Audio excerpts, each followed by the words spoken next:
Windrest serves as a safe haven far from the threats of the Gyldenmist, as well as the starting point for all of your explorations.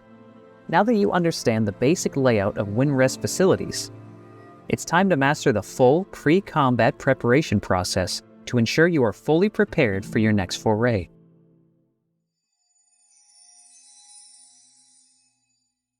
Every time you return from an expedition, you'll gain experience to level up. Increasing your level grants you talent points through Du's Blessing. Each class possesses unique combat skills, and allocating talent points activates various bonuses.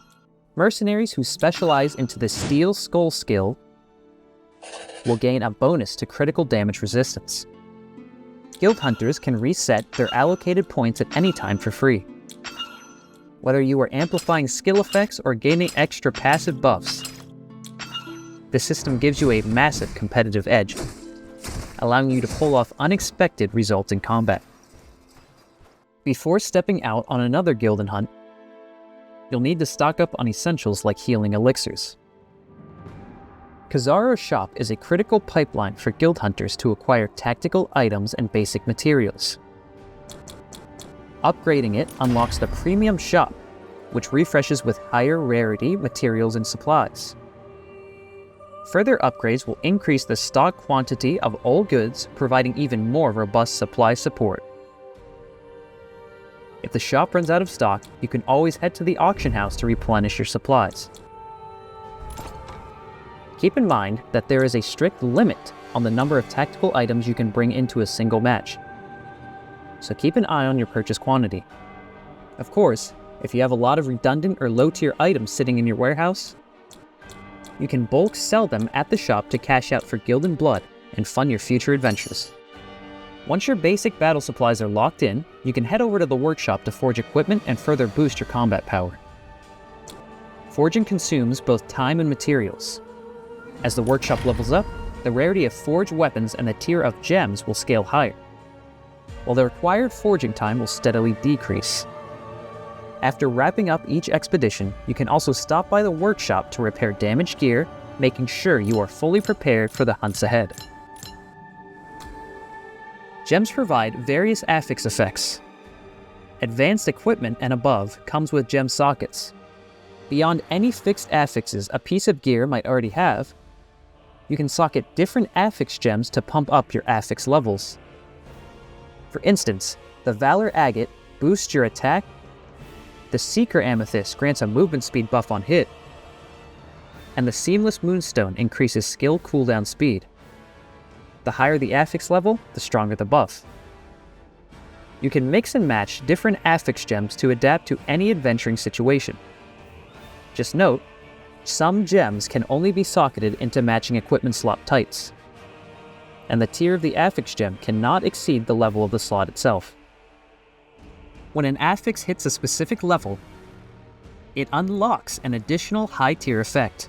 These high-tier effects are highly valuable and incredibly diverse. For example, while the base effect of Tenacious increases your health, reaching level 5 in Tenacious unlocks a high-tier effect that boosts your healing received. You can coordinate different high-tier affix effects based on your class traits to perfectly support your combat style and tactical focus during explorations. Once your equipment is locked in, you can head over to the training grounds to practice your combos and run DPS tests. The area is split into public and personal training grounds. The personal training grounds feature an item chest, so you can test out all kinds of tools without consuming the actual tactical items in your inventory. Meanwhile, the public training grounds support custom PvP duels, allowing you to sharpen your combat skills and experiment with new skill and talent combos through repeated practice.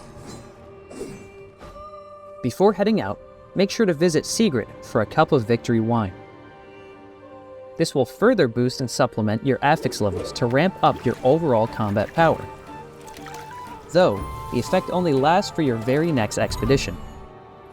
Victory wine comes in 4 varieties: Mortal Tonic, Hero's Ale, Warblood, and God's Brew. Mortal Tonic is free before every expedition, while Hero's Ale, Warblood, and God's Brew will cost you materials each time and can only be available after you upgrade your tavern.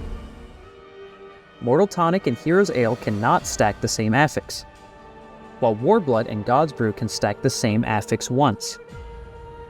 The higher the rarity of brew, the greater your combat power boost will be. For any guild hunter, survival is the absolute foundation of an expedition.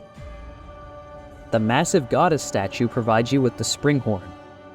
If your health drops too low from an enemy during your hunt, using the Springhorn will rapidly restore a massive chunk of your health. Upgrading the goddess statue significantly increases the healing output per use of the Springhorn. All battle preparations are officially locked and loaded. The road ahead is fraught with danger, but it also holds infinite opportunities. We're waiting for you to embark on this challenge, guild and hunt, and carve out your legacy.